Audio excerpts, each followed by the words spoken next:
نحمده ونصلي على رسوله الكريم أما بعد فأعوذ بالله من الشيطان الرجيم بسم الله الرحمن الرحيم قال الله تبارك وتعالى في القرآن المجيد وفي القرآن الحميد وَلَنَبْلُوَنَّكُمْ بِشَيْءٍ مِّنَ الْخَوْفِ وَالْجُوعِ ونقص من الأموال والأنفس والثمرات وبشر الصابرين الذين إذا أصابتهم مصيبة قالوا إنا لله وإنا إليه راجعون صدق الله العظيم وصدق رسول النبي الكريم ونحن على ذلك لمن الشاهدين والشاكرين والحمد لله رب العالمين۔ میرے محترم بھائی بزرگوں دوستو، اللہ رب العزت کا کروڑا شکر ہے، اس رب عظیم نے الحمدللہ ہم تمام کو محرم الحرام کا مبارک مہینہ ہمیں عطا فرمایا۔ یہ مہینہ شہر اللہ ہے، اللہ کا مہینہ۔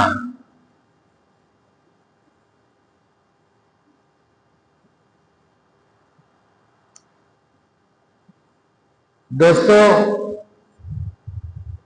عظمت والے، حرمت والے یہ 4 مہینے اللہ تبارک و تعالیٰ نے ہمیشہ سے رکھے ہیں۔ گزشتہ اس سے پہلے جمعہ بھی بات آئی کہ یہ 4 مہینوں کی فضیلت ہے، اور کفار مکہ کے ہاں بھی اس کی بڑی عظمت اور احترام ہوتا تھا۔ ان مہینوں میں وہ بھی جنگ و جدال چھوڑتے تھے، سکون کی زندگیاں گزارتے تھے۔ جو بھی ڈاکو ہیں وہ ڈکیتی چھوڑتے، اور ان مہینوں میں جنگ و جدال کو ختم فرما دیتے، اتنی عظمت کرتے تھے۔ اب دوستو، یہ مہینہ ہمارے لیے اور بھی زیادہ عظمت والا ہے، کیونکہ یہ اللہ کا مہینہ ہے۔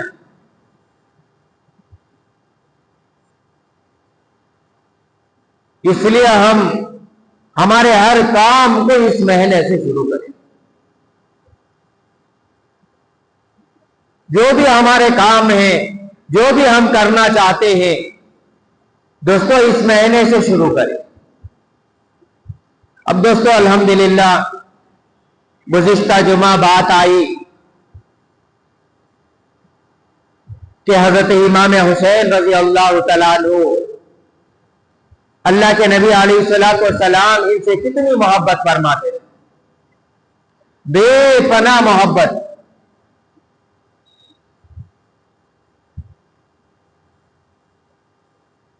ایک مرتبہ ٹھنڈ تھی، اللہ کے نبی علیہ الصلوۃ والسلام چادر اوڑھے ہوئے کھڑے تھے۔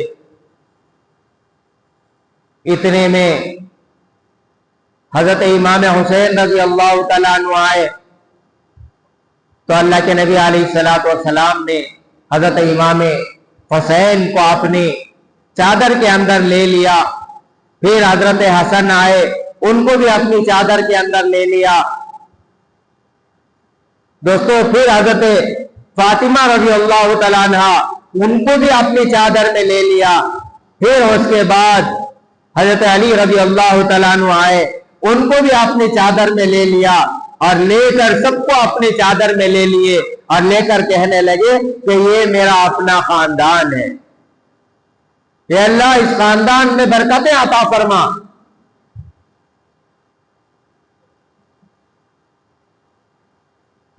دوستو، بے انتہا اللہ کے نبی علیہ الصلوۃ والسلام اپنے نواسوں سے بڑی محبت فرماتے تھے۔ حضرت امام حسین رضی اللہ تعالیٰ عنہ ایک مرتبہ آ کر اللہ کے نبی علیہ الصلوۃ والسلام کے پیروں کے اوپر آ کر کھڑے، جیسا بچہ اپنے باپ سے کھیلتا ہے اسی طریقے سے فطری تقاضے کے موافق حضرت امام حسین رضی اللہ تعالیٰ عنہ اپنے معصوم پیارے پیارے پیر اللہ کے نبی علیہ السلام کے پیروں کے اوپر اپنے پیر رکھ کر ایسا آ کر کھڑے ہو جاتے۔ اللہ کے نبی کے پیروں پر، پنجوں کے اوپر اپنے پیر رکھ کر کھڑے ہو جاتے ہیں۔ اللہ کے نبی علیہ الصلوۃ والسلام اپنے ہاتھوں سے ان کے ہاتھوں کو پکڑ لیتے اور پھر تھوڑا تھوڑا اللہ کے نبی علیہ الصلوۃ والسلام حضرت امام حسین کو کھینچتے ہیں اور امام حسین رضی اللہ تعالیٰ عنہ اللہ کے نبی علیہ الصلوۃ والسلام کے پیروں کے اوپر اپنے پیروں سے رینگتے ہوئے ذرا ذرا ذرا کر کے اللہ کے نبی علیہ الصلوۃ والسلام کے اوپر چڑھتے ہیں۔ پھر آتے آتے ناف مبارک تک اللہ کے نبی علیہ السلام کے پیر رکھ کر یہاں تک چڑھ جاتے ہیں، پھر سینے مبارک تک آتے ہیں۔ سینے مبارک تک امام حسین رضی اللہ تعالیٰ عنہ اپنے پیروں کے بل سے اللہ کے نبی علیہ السلام نے اپنے ہاتھوں سے ایسے ہاتھوں کو پکڑے ہوئے ہیں اور یہ اپنے پیروں کو رکھ کر چڑھتے ہوئے ایسا اوپر آ رہے۔ پھر اللہ کے نبی علیہ الصلوۃ والسلام انہیں چمٹ لیتے ہیں، سینے تک لاتے ہیں، پھر انہیں چمٹ لیتے ہیں، چمٹ کر ان کے اپنے لبوں کے اوپر بوسہ دیتے ہیں، ہونٹوں پر امام حسین کے بوسہ دیتے ہیں، پھر اپنے گالوں سے ان کے گالوں کو رگڑتے ہیں۔ دوستو ایسی محبت اللہ کے نبی علیہ الصلوۃ والسلام۔ اب دوستو اب رہا مسئلہ کہ بہت زیادہ محبت اللہ کے نبی علیہ الصلوۃ والسلام اپنے نواسوں سے کرتے تھے۔ پھر اس کے بعد دوستو جیسا عاشورے کی 10ویں تاریخ کو جو واقعہ رونما ہوا، تاریخ کی کتابیں قیامت تک کے لیے انہیں محفوظ رکھی ہوئی ہیں۔ قیامت تک کے لیے امام حسین رضی اللہ تعالیٰ عنہ کو عاشورے کے دن یاد کیا جائے گا۔ اب دوستو ہم سمجھے کہ یہ سارا واقعہ کیوں پیش آیا؟ ہم ایمان والوں کے لیے ضروری ہے کہ ہم ان واقعات کو سمجھیں اور پھر ہم دنیا میں آنے کے مقصد کو پہچانیں اور پھر ہم اس جگہ اپنے آپ کو رکھیں۔ ہم اپنے آپ کو رکھیں۔ اب اللہ تعالیٰ ہر ایک سے کہہ رہے وَلَنَبْلُوَنَّكُمْ بِشَيْءٍ۔ حضرت امام حسین رضی اللہ تعالیٰ عنہ سے نہیں فرمایا کہ خالی ہم تم سے امتحان لیں گے، خالی صحابہ سے نہیں فرمایا کہ ہم تم سے امتحان لیں گے۔ قرآن مجید قیامت تک کے لیے ساری انسانیت کے لیے ہدایت کے لیے اتاری گئی کتاب ہے، اللہ کا کلام ہے۔ اب وہ اللہ کا کلام قیامت تک آنے والی انسانیت کے لیے۔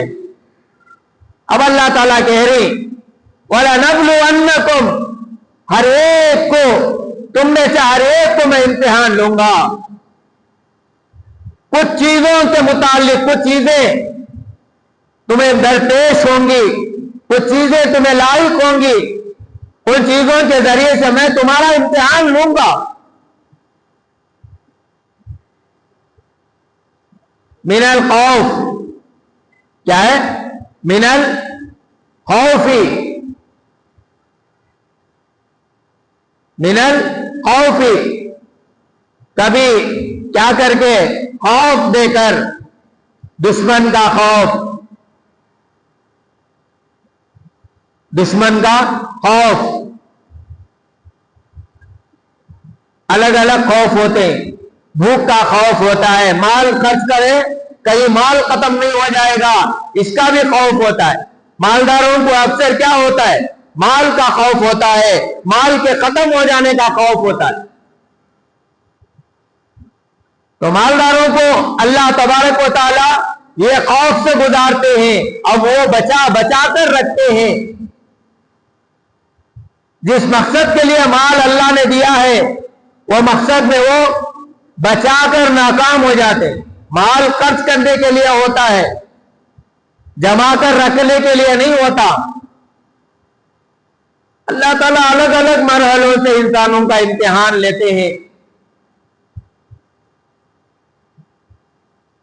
بھوک کا امتحان، اور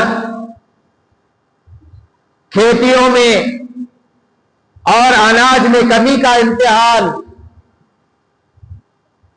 اور اللہ تعالیٰ اپنے عزیز و اقارب کو لے کر رشتہ داروں میں موت دے کر اللہ تعالیٰ آزماتے ہیں کہ جب تمہارے گھروں میں موت آتی ہے تو تم کیسا اسے محسوس کرتے ہو، کیا کرتے ہو. اللہ تعالیٰ یہ امتحان لیتے. اس وقت میں خصوصی طور کے اوپر ہمارا امتحان ہوتا ہے. پہلی مرتبہ جیسے ہمیں خبر پہنچی کہ بھئی میری والدہ کا انتقال ہو گیا، تو میرا ریاکشن، یعنی میں اس وقت میں کیسے میں اپنے آپ کو محسوس کرتا ہوں. اس وقت میں دل میں کون ہے؟ کیا یہ خیال آتا ہے کہ اللہ دنیا میں بھیجا تھا، اللہ نے اپنی امانت لے لی؟ یا یوں کہتے ہیں کہ اللہ کو ہمارا گھریز کیا ملیا تھا سو، اللہ کو کیا ہمارا گھریز کیا ملیا تھا سو. ماں کا انتقال ہو گیا، باپ کا انتقال ہو گیا، اللہ کیسے کیسے ہم کو چھوڑ ڈالے. اے اللہ کیا ہی آج ہمارا باپ کو لے لیا نا. بول بول کر کیا کر رہی؟ ماتم منا رہی.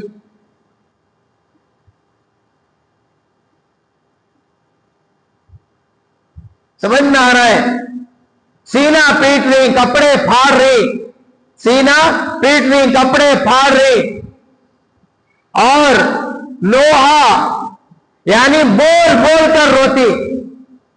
تمہیں اب تک اچھے تھے نا، اب چلے گے نا. ایسے بہت سارے راز آئیں رونے والوں کے، عجیب عجیب باتیں بول کر. سمجھ میں آ رہا ہے؟ لیکن اس وقت کا بول یہ ہے کل نفس ذائقۃ الموت، ہر ایک نفس کو موت کا مزہ چکھنا ضروری ہے. آج یہ گئے ہیں، کل میری باری ہے، مجھے بھی جانا ہے. اور کہنا ہے انا للہ و انا الیہ راجعون. اسی نے ہمیں بھیجا تھا اور پھر ہم سب کو اسی کی طرف واپس لوٹ کر جانا. یہ اس وقت کا یقین ہے. اللہ نے ہی ہمیں پیدا فرمایا ہے، پھر اللہ ہی کی طرف ہم سب کو واپس کیا کرنا ہے؟ لوٹ کر جانا ہے. دوستو اصل میں یہ امتحان ہے. امتحان کیا ہے؟ یہی اصل میں امتحان ہے. اللہ اور اللہ کے رسول صلی اللہ علیہ وسلم نے کیا حکم دیا؟ ایسا اگر ہو جائے، صحابہ نے ہمیں مثالیں دے کر چلے گئے، عمل کر کے دکھا کر چلے گئے. ان کے بچے انتقال ہو رہی، سیدھا جاری وضو بنائے اور وضو بنا کر 2 رکعت نماز ادا کیے، 2 رکعت نماز ادا کیے. کہے انا للہ و انا الیہ راجعون، ان اللہ مع الصابرین. اللہ کہتے ہیں کہ صبر کرو، وبشر الصابرین. صبر کرنے والوں کے لیے کیا ہے؟ خوشخبری ہے. دوستو یہ اصل میں امتحان کی گھڑیاں ہوتی. خوف، مال کا نقصان، جان کا نقصان، زراعت میں کمی پیشی، اناج میں کمی پیشی، مال میں نقصان، دکان میں نقصان، یہ تمام چیزیں ہمارے اپنے امتحان کے لیے آتے ہیں۔ اب اس وقت ہم اگر صبر کریں گے تو اللہ تعالیٰ کہتے ہیں وَبَشِّرِ الصَّابِرِينَ، صبر کرنے والوں کے لیے خوشخبری ہے۔ وہ کیا کہتے ہیں؟ ہاں، الَّذِينَ إِذَا أَصَابَتْهُمْ مُصِیبَۃٌ، جب انہیں کوئی مصیبت انہیں پہنچتی ہے، کوئی بھی مصیبت ہمارے اپنے نفس کے خلاف، ہمارے اپنے نفس کے خلاف کوئی بھی مصیبت اسے پہنچتی ہے، وہ کہتا ہے قالوا انا للہ وانا الیہ راجعون۔ اب دوستو یہاں ایک بات یہ سمجھ لینا چاہیے، آج ہمارے مسلم معاشرے میں بس اگر کسی نے کہا زور سے یہ پڑھ لیا انا للہ وانا الیہ راجعون پڑھ لیے تو ایک دم بازو کھڑے سلے شاک ہو جاتی، کون مرے سو؟ کیا کون مر گئے سو؟ کھلا پوچھتی کون مر گئے سو سر؟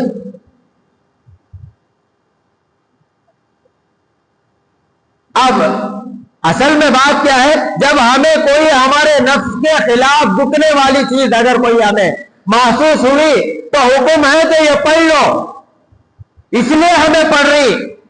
آج ہمارے معاشرے میں یہ بات کیا عام ہو گئی، کون تو مرے تو یہ پڑھنا سو، کوئی اگر مر گئے بولے کیا کرنا سو، یہ پڑھنا بول کو عام ہو گئے۔ لیکن نہیں دوستو، اگر تمہاری کوئی چیز حدیث پاک کے اندر آتا ہے، تمہارے چپل چوری ہو گئے مسجد سے باہر گئے اور مسجد سے باہر جا کر دیکھے ہمارے چپل نہیں، کیا نہیں؟ چپل نہیں ہی، تو اس وقت میں ہمیں کیا کرنا؟ بولو کیا کرنا سو؟ پڑھنا انا للہ وانا الیہ راجعون، یہ پڑھ لیے۔ کہا حدیث پاک کے اندر اگر تمہیں 7 مرتبہ اگر پڑھ لیے تو اللہ تعالیٰ اس سے بہتر چیز تمہیں عطا فرمائے، اس کا اجر و ثواب ایک طرف، لیکن جو چیز تمہاری ضائع گئی ہے تو اس سے بہتر چیز اللہ تبارک و تعالیٰ دینے کا وعدہ فرماتے ہیں۔ کوئی بھی چیز تمہیں دل کو دکھانے والی پہنچ گئی، اسے کہتے ہیں مصیبت، تمہارے اپنے نفس کے خلاف تمہیں تکلیف دینے والی چیز،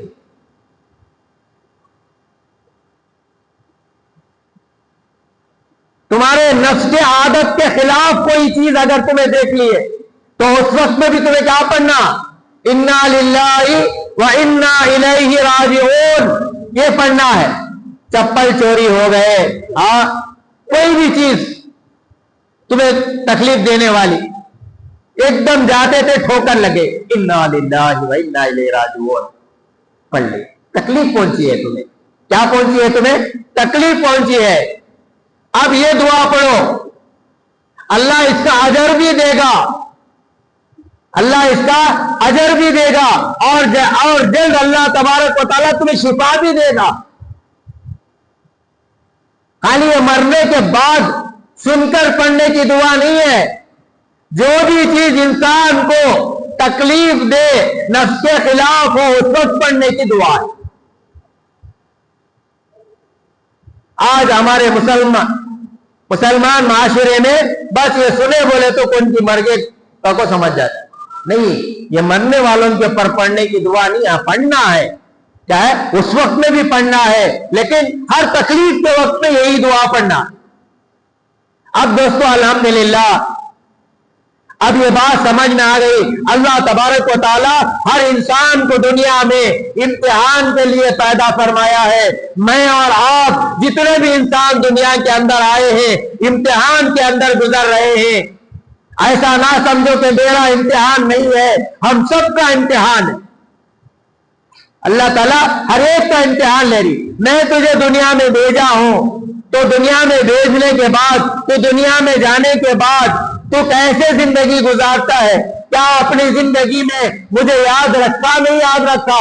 کیا میرے حبیب کے طریقوں کے موافق زندگی گزاری نہیں گزاری، اللہ تبارک و تعالی ہر ایک کا یہ امتحان لینا چاہ رہی،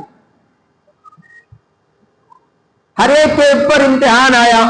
اب دوستو یہی دور حضرت امام حسین رضی اللہ تعالیٰ عنہ کے اوپر بھی آیا، حضرت امام حسین رضی اللہ تعالیٰ عنہ کے اوپر آیا۔ اب حضرت امیر معاویہ رضی اللہ تعالیٰ عنہ کا انتقال ہو گیا۔ اب انتقال ہونے کے بعد تخت کے اوپر یزید تخت نشین ہو گیا، لیکن اس سے پہلے ایک بات ہے، امیر معاویہ رضی اللہ تعالیٰ عنہ یزید کو بلاتے ہیں اور یزید کو بلا کر کہتے ہیں کہ دیکھ میرے بعد چاہتا ہوں کہ تو کیا ہے خلافت کو سنبھالے، لیکن اس سے پہلے میری ایک بات ہے، ایک پرچہ دیے اور ایک پرچہ دے کر کیا کہا کہ تو سیدھا کہاں چلے جا، مدینہ چلے جا، اور مدینہ جانے کے بعد وہاں جا کر حضرت کون ہے وہاں، حضرت عبداللہ ابن زبیر اور حضرت عبداللہ ابن عمر اور حضرت امام حسین رضی اللہ تعالیٰ عنہ، یہ بڑی بڑی شخصیتیں ہیں، ان لوگوں کے گود میں لے جا کر یہ پرچہ ڈال دے، ان کو پوچھ کیا تمہیں کوئی اعتراض تو نہیں ہے کہ میں خلیفہ بنوں؟ اگر وہ خوشی بخوشی تجھے اجازت دے دے تو خلیفہ بن جا، اور اگر وہ انکار کر دے تو وہ انہی کے گود میں وہ پرچہ رکھ کر تو وہاں سے واپس لوٹ جا۔ وہ بھی نہیں چاہتے تھے کہ بھئی ظلم زبردستی، ہر باپ کی تمنا ہوتی ہے کہ بیٹا اس کے قائم مقام آئے، اس کے قائم مقام ہو۔ باپ چاہتا ہے کہ بیٹا میرے جیسا بنے، بیٹا میرے جیسا بنے، ابھی مجھ سے بہتر قابل والا بنے، ہر باپ چاہتا ہے۔ ساری دنیا میں ہر ایک کسی نہ کسی کو دیکھ کر جلے گا، کسی نہ کسی کو دیکھ کر کیا کرے گا؟ جلے گا کہ انہیں مجھ سے اوپر جا رہا ہے، انہیں مجھ سے اوپر جا رہا ہے، سمجھ میں آ رہا ہے؟ ہر ایک کو جلن ہوگی۔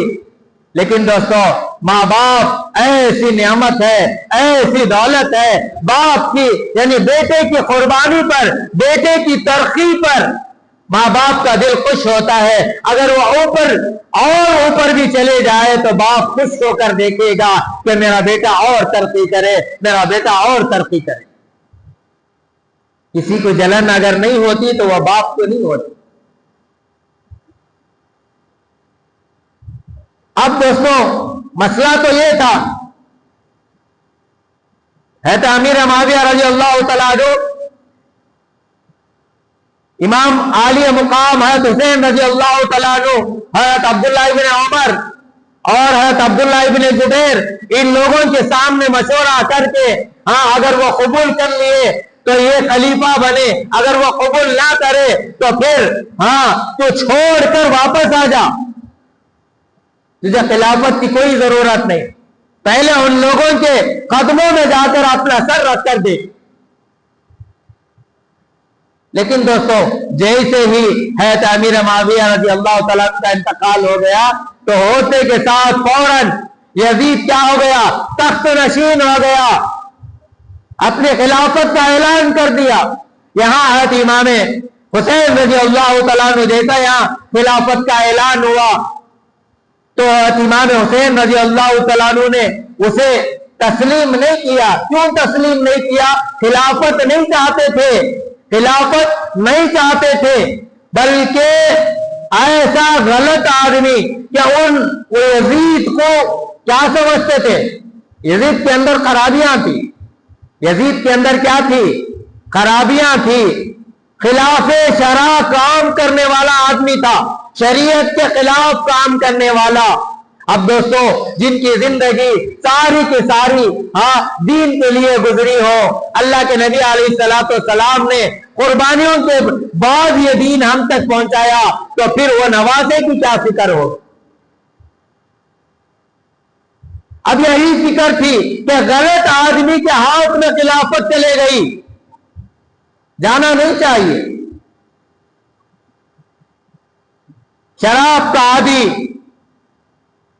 نماز چھوڑنے والا، بہت ساری خرابیاں یزید کے اندر تھی. رات ہوتی گانا بجانا، شراب پینا، عیاشی کرنا، یہ تمام چیزیں اس کے اندر تھی. اب یہ امام حسین رضی اللہ تعالیٰ عنہ کو معلوم تھا کہ اس فاسد فاجر آدمی کے ہاتھ میں خلافت کو دینا، کہ میرے نانا کا دین اتنی قربانیوں سے یہاں تک آیا کہ آج اس فاسد فاجر آدمی کے ہاتھ میں چھوڑ کر چلا جاؤں، کہ حضرت امام علی حسین کا دل کیسے مانے گا؟ دوستو یہاں دین کا مسئلہ تھا. یہاں کیا ہے مسئلہ؟ کس کا ہے؟ دین کا مسئلہ ہے.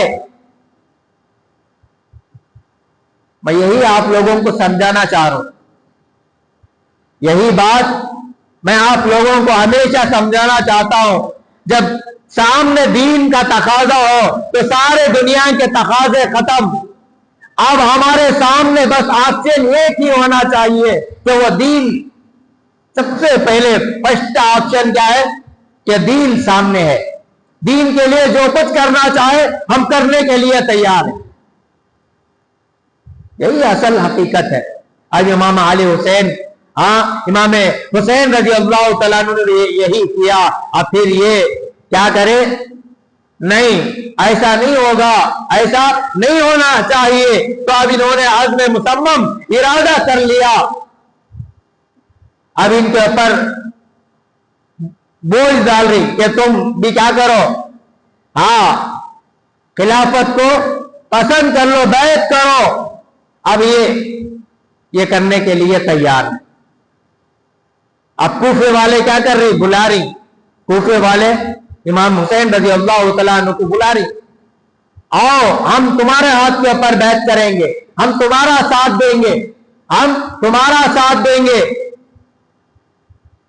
دوستو حسین رضی اللہ تعالیٰ عنہ آخری مرتبہ مسجد نبی میں روزے اقدس کو جاتے ہیں. نانا صلی اللہ علیہ وسلم کے روزے کے پاس جاتے ہیں. آخری دیدار. کوئی صحابی کسی بھی صحابی کو یہ پسند نہیں کہ مدینہ چھوڑ کر چلے جائے. موت آئے تو ہر صحابی یہی چاہتے تھے کہ میری موت مدینے میں آئے، میری موت مدینے میں آئے. حضرت عثمان نے دعا مانگی. حضرت عثمان کو جب محاصرے میں لیا گیا تو انہیں کہا گیا کہ تم شام کی طرف آ جاؤ، تم یہاں ہجرت کر کے آ جاؤ، ہم تمہاری مدد کریں گے. لیکن حضرت عثمان کو گوارا نہیں کہ میں وہاں جا کر بچ جاؤں، میری موت وہاں آئے. لیکن یہ پسند نہیں تھا. مرنا پسند کرتے تھے لیکن مدینہ چھوڑنا کسی کو پسند نہیں تھا. مدینہ چھوڑنا کیا نہیں ہے، کسی کو پسند نہیں. ہمارے بڑے زبردست مولانا ہیں، مفتی صاحب تھے، وہ اپنا واقعہ خود لکھتے ہیں.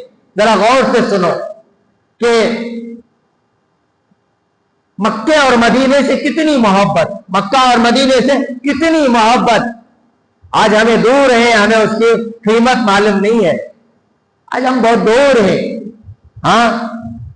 جو لوگ جا کر آئے ان سے پوچھو کہ وہاں کی بہاریں کیسی، وہاں کا منظر کیسا ہے.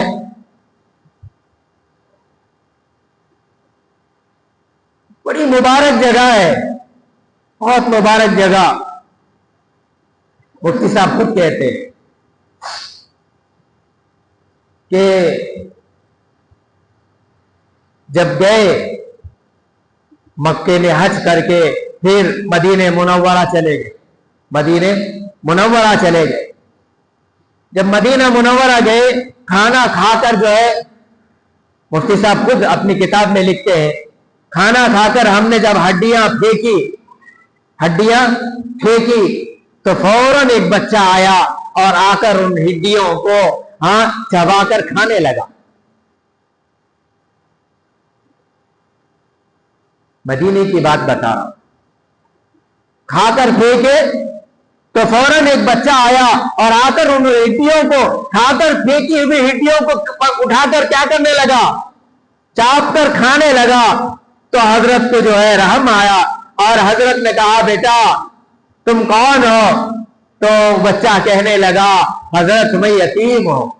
میرا کوئی نہیں ہے، میرا کوئی نہیں ہے، میں یتیم ہوں۔ حضرت کا دل اور پس گیا، حضرت کا دل اور پس گیا۔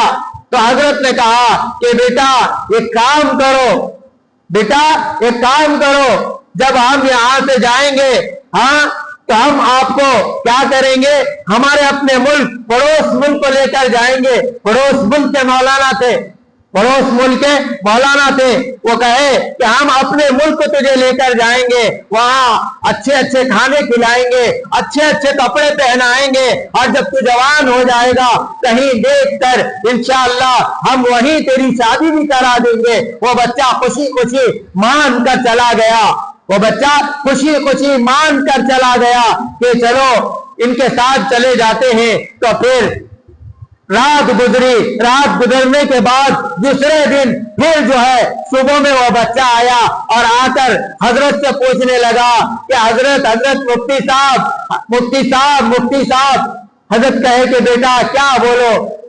دوستو مفتی صاحب کہتے ہیں کہ میرا دل جو ہے اس وقت میں بیٹھ گیا کہ بچے نے جو ہے ایسا اشارہ کر کے کیا کیا کہ مولانا کیا وہاں بھی تمہارے اپنے گاؤں میں یہ گنبد خضرا ہوگا، یہ جو ہاں گنبد خضرا ہے، کیا یہ گنبد خضرا وہاں بھی تمہارے اپنے گاؤں میں ہوگا؟ حضرت کی آنکھوں میں آنسو آنے شروع ہو گئے۔ حضرت نے کہا کہ بیٹا یہ دولت کہیں دنیا میں کہیں نہیں ہے، یہ دولت صرف یہاں مدینے میں ہے، صرف یہ مدینے کی دولت ہے۔ تو بچہ کہنے لگا کہ مولانا ہاں میں یتیم ضرور ہوں، میں حاجیوں کی ہڈیوں کو بچا ہوا کھا کر زندگی گزاروں گا، لیکن میں یہاں نبی علیہ السلام کے روزے کے اللہ کے نبی علیہ السلام کے قدموں میں ہی میں زندگی گزارنا پسند کروں گا۔ میں یہ روزے اطہر کو اپنے آنکھوں سے دور نہیں ہونا چاہتا میں یہاں سے۔ اب دوستو جب یہ بچے کی یہ حالت ہے تو حضرت امام حسین رضی اللہ تعالیٰ عنہ جس وقت مدینہ چھوڑ کر جا رہے تھے تو ان کی حالت کیا ہوگی سوچ کر۔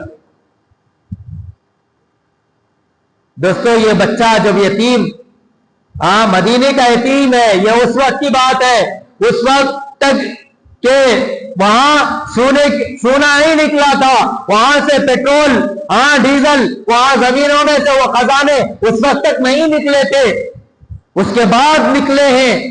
آج وہ امیر علاقے ہیں، اس کے بعد نکلے ہیں، اس سے پہلے بڑی غربت کی زندگی ہوتی تھی۔ حاجیاں یہاں سے لے جا کر انہیں کھلاتے تھے، حج کے ایام جب آ جاتے وہ خوش ہو جاتے تھے کہ بھئی ہمیں کھانے کے لیے کچھ ملے گا۔ لیکن آج حجاج کرام کو پوچھو کہ وہاں وہ لوگ کیسے حاجیوں کا اکرام کرتے ہیں، کتنا خیال رکھتے ہیں۔ بعد میں اللہ تعالیٰ ان صحابہ کرام کی قربانیوں سے وہاں اللہ تعالیٰ نے ڈیزل اور پیٹرول کے خزانے نکالے، سونے اور چاندی سونا اور چاندی وہاں سے نکالا صحابہ کرام کی قربانیوں سے۔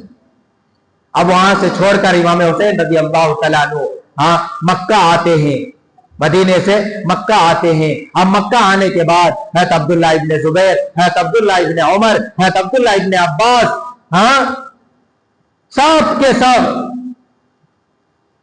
آ کر کیا کرتے ہیں، امام حسین رضی اللہ تعالیٰ عنہ سے کہتے ہیں کہ ہم آپ کو جانے نہیں دیں گے، ہم آپ کو جانے نہیں دیں گے۔ کوفی جو ہے، کوفے والے وفادار نہیں ہیں، وہ دھوکے باز ہیں، وہ مکار ہیں، ہم آپ کو جانے نہیں دیں گے۔ کبھی بھی اللہ کے نبی علیہ السلام نے کوفے کے طرف کھڑے ہو کر دعا نہیں کیا، ابھی شام کے طرف رخ کر کے اللہ کے نبی علیہ السلام نے دعا کیا ہے، برکت کی دعائیں دی ہیں۔ شام کا علاقہ وہ نبیوں کا علاقہ ہے، اللہ کے نبی نے کہا شام کا علاقہ وہ تو جنت کی زمین ہے۔ کبھی اللہ کے نبی علیہ السلام نے کوفے کے طرف اشارہ کر کے نہ کبھی دعا کی ہے نہ کبھی کچھ کی ہے، کہ وہ جانتے تھے کہ میرے نواسے کے ساتھ کیا کریں۔ امام حسین رضی اللہ تعالیٰ عنہ بالکل ارادہ کر چکے تھے، ان کا ارادہ بالکل مضبوط تھا کہ میری جان جا سکتی ہے کہ میرے نبی کے دین میں کوئی آنچ نہیں آ سکتی، میرے نبی کے دین میں کوئی درار نہیں آ سکتی، نبی کا دین مٹتا رہے اور یہ حسین یہاں آرام سے مکے میں رہے، یہ ہو نہیں سکتا۔ حضرت امام حسین رضی اللہ تعالیٰ عنہ نے پکا ارادہ کر لیا تھا کہ نہیں،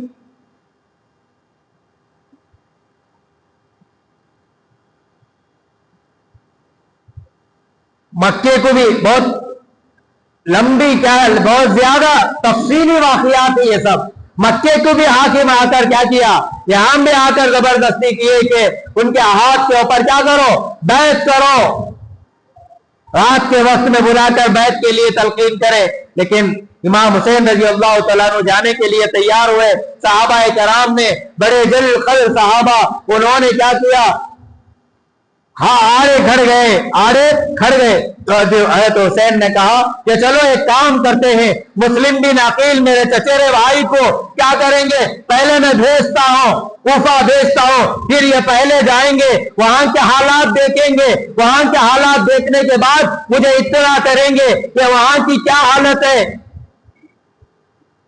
تو دوسرے صحابہ کرام نے یہ رائے پسند کی، مسلم بن عقیل کو کوفہ بھیجا گیا۔ جیسا حضرت مسلم بن عقیل کوفہ پہنچے، کوفہ والے جوق در جوق بڑا کیا کیا، استقبال کیا، ان کے ہاتھ کے اوپر بیعت کیے، لاکھوں کے لوگوں کا بیعت ہو گیا۔ ایک ہی دن میں کئی ہزاروں کا مجمع آ کر حضرت مسلم بن عقیل کے ہاتھ کے اوپر بیعت کرتے گئے۔ حضرت مسلم بن عقیل نے فوراً کیا کیا، قاصد بھیجا، یہاں کے حالات بڑے سازگار ہیں، یہاں کے پورے لوگ ہمارے ساتھ میں ہیں، اے امام عالی مقام آپ آ جائیے۔ قاصد کو بھیج دیا۔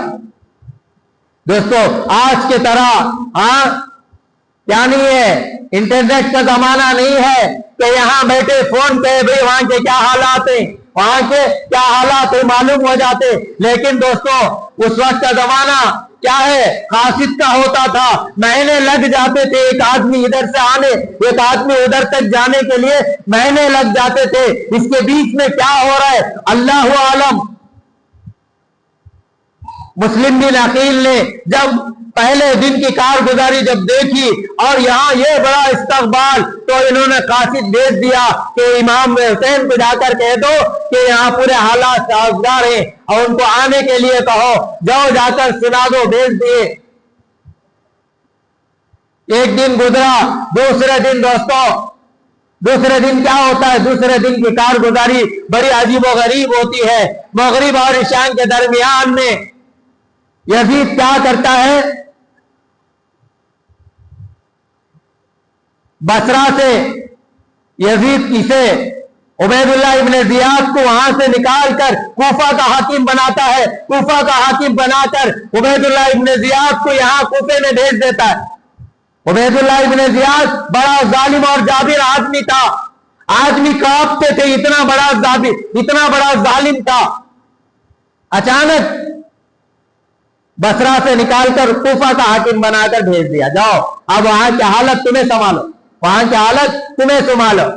منہ کے اوپر کپڑا باندھ کر، حجازی کپڑے، مکے والوں کے کپڑے پہن کر، منہ کو چھپاتے ہوئے کیا ہے کوفے کے اندر داخل ہوا۔ مغرب کی نماز کے بعد کھڑا ہوا اور کھڑا ہو کر کیا کیا، کپڑا ہٹا کر اعلان کیا کہ میں کوفے کا حاکم عبید اللہ ابن زیاد ہوں، میں عبید اللہ ابن زیاد ہوں، اعلان کیا۔ لوگوں کے پسینے چھوٹ گئے، ڈر کر پورے چھوڑ کر بھاگ گئے۔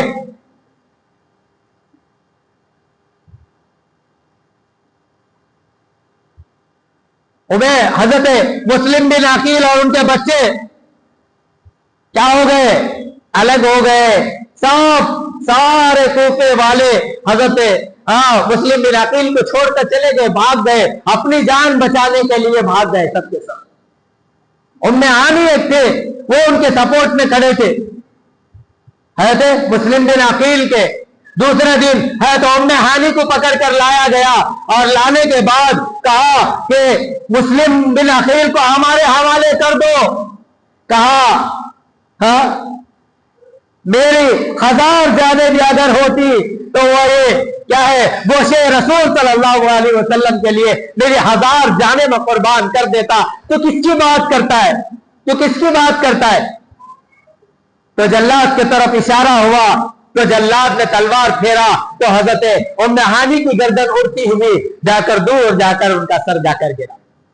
جیسا مسلم بن عقیل خبر سنے کہ ان کے ام ہانی جو ہے انہیں شہید کر دیا گیا تو ام ہانی کے خاندان والوں کو لے کر یہ مقابلے کے لیے آگے آتے. چھوٹی جماعت اور یہ بڑے بہت زیادہ لڑتے لڑتے سب ختم ہو جاتے ہیں اور یہ ہار کر حضرت مسلم بن عقیل رضی اللہ تعالیٰ عنہ ایک جگہ جاتے ہیں اور ایک جگہ جا کر بیٹھ جاتے ہیں.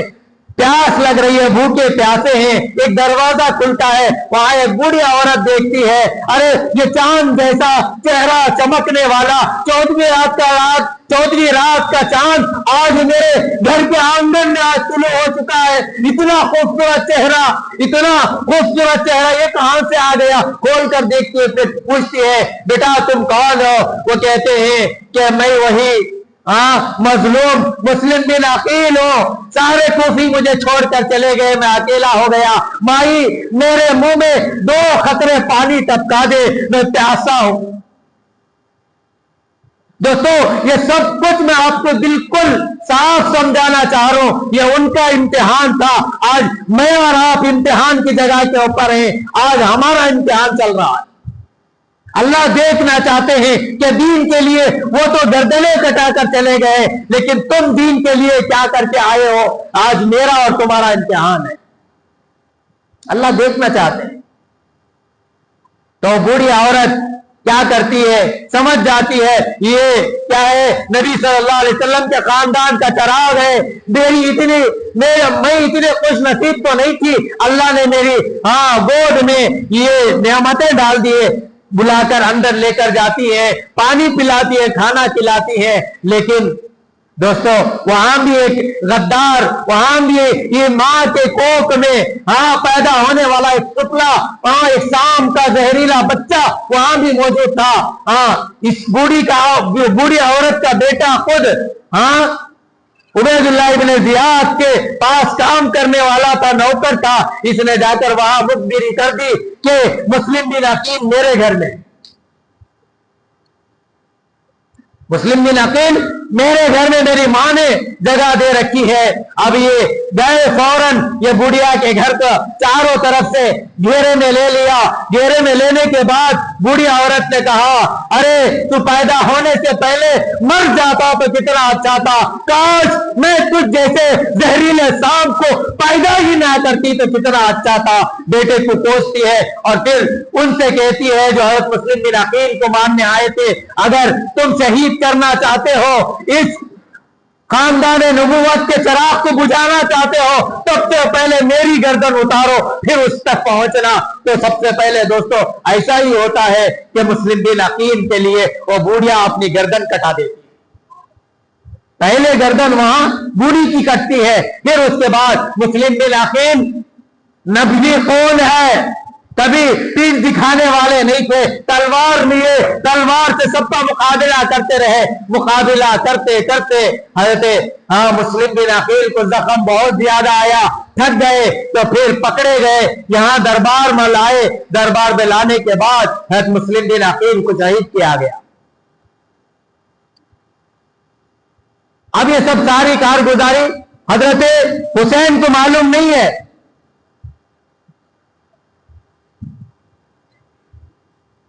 حضرت امام حسین کو معلوم نہیں. اب امام حسین کو معلوم نہیں تو مکے سے کیا کرے, دن میں نہیں نکلے بلکہ راتوں رات نکلے.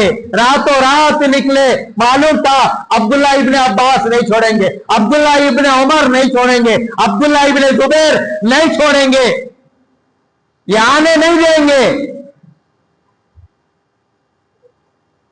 تو حضرت امام حسین نے رات کے وقت میں اپنے خاندان کے افراد کو, اپنے بچوں کو, علی اصغر کو, علی اکبر کو, قاسم کو, سب کو لے کر راتیں رات مکے سے نکلے.